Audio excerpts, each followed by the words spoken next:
今日要同大家傾下一個令人熱到燶嘅話題，知唔係全球沸騰？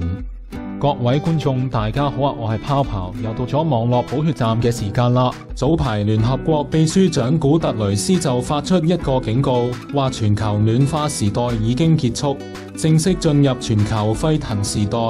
話聽落真係令人心慌慌。今年7月真係熱到爆炸，唔單止香港，全球各地都錄得破紀錄高溫。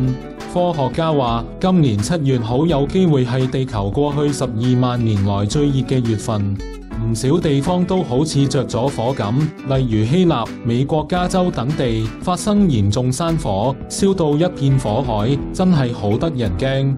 點解會搞成咁？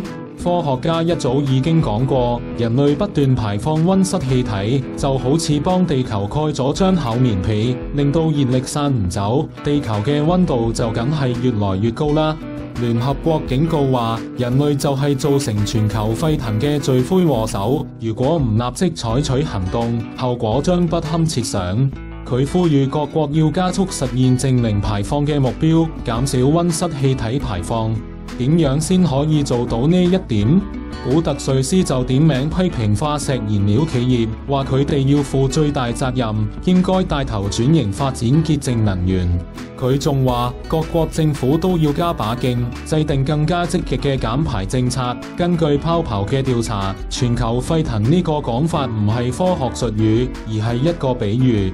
只不過用呢種誇張嘅講法，目的就係要引起大眾嘅關注，等大家明白氣候變化嘅嚴重性。